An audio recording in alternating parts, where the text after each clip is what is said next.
The general rule of thumb is that locally assembled CKD models will always be cheaper than its fully imported CBU versions. However, that's not quite the case with this Volvo S60. Because you see, despite it being locally assembled right here in Shah Alam, it's still priced exactly the same as its USA-imported counterpart.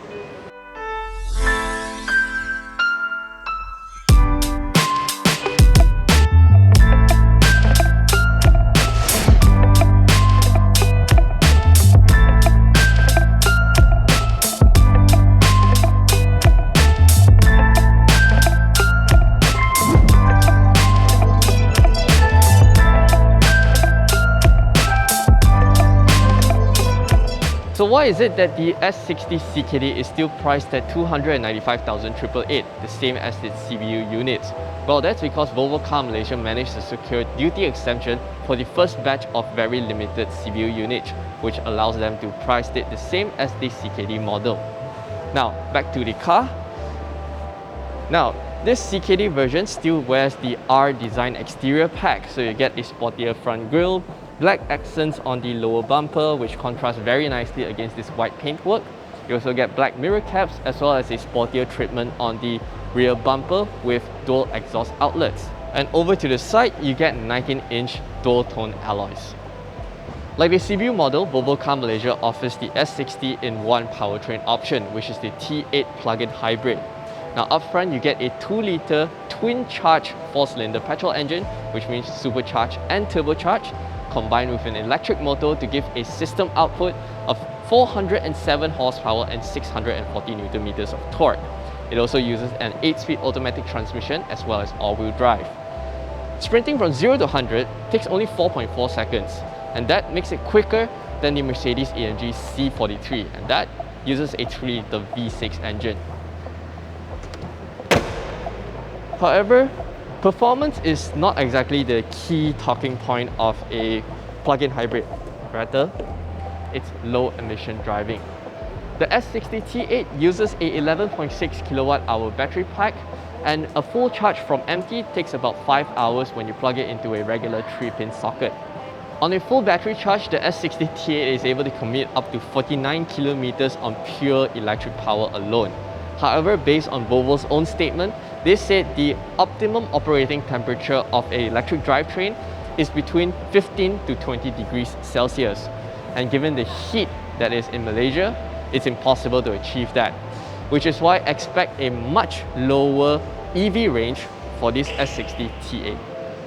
Now, the S60 CKD does not come with a powered tailgate. What it do has is the hands-free opening function where you do a kicking motion underneath. If you have the key in the pocket, I don't have it with me, so as you can see here, this is where the power boot button should be. Things that they've removed include the folding rear seats. It no longer folds flat, but you still get the ski hatch where you can load longer items into it. Now, I think this is not that big of a deal because if you do need to use a lot of space, lots of boot space most of the time, you're much better off with a SUV. Although it's still nice to have folding rear seats, but it doesn't in the S60 CKD. Other things that they've removed include this netting, 12-volt socket, as well as tie-down hooks on the corner edges of the boot.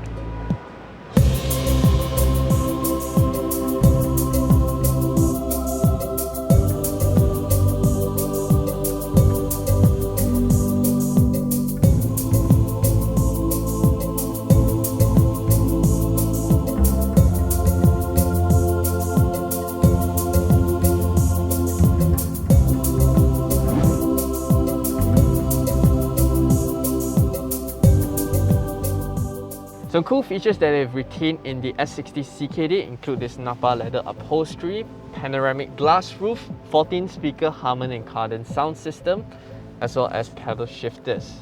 Other features you'll find in the S60 include the digital LCD instrument cluster, white stitching on the interior, 9-inch portrait sensors touchscreen infotainment system, which I feel is one of the easier to use systems in the automotive world, and it also comes with Apple CarPlay and Android Auto. One thing I've noticed in the S60 is that it doesn't have a lot of storage spaces in here because you have the hybrid lithium-ion battery pack right here mounted on the center tunnel, the transmission tunnels. Yeah, one phone, quite a shallow opening on the center armrest console. You get 2 cup holders and not a lot of storage spaces on the side door bits. I think it's not as practical as the XC40 right there. One new feature they've added to the S60 CKD is this Park Pilot Assist semi-autonomous parking feature. So you just press and it supports parallel and perpendicular parking. Now another problem with having the lithium-ion battery pack on the transmission tunnel is that it results in this huge hump right here. So the middle passengers is going to have to fight for footwell space with the other two. Other than that, you get a generous amount of knee room, headroom is okay. You get a pillar-mounted air vents as well as a center armrest with 2 cup holders. What's not so great, however, is the slightly lacking in thigh support. And another thing I find it a little bit curious is that the S60 does not come with the booster seat as seen on the S90 as well as the XC60. I mean, they're all essentially the same car, so having this would be very convenient for little children.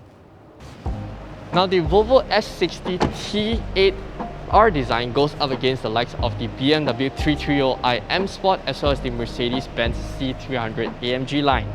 Now, however, the Volvo has a huge advantage over its class rivals, and that is in the advanced driving assistance systems. The S60 comes with the full suite of Volvo's IntelliSafe ADAS. So you get 360-degree camera, autonomous emergency braking with pedestrian, cyclist, and big animal detection. You also get the Pilot Assist semi-autonomous driving feature, which you don't see in other class rivals. Given its price of 295,888, I think the Volvo S60 T8R design is not only the most powerful car in the segment, but it's also the safest. And dare I say, also the most handsome looking one.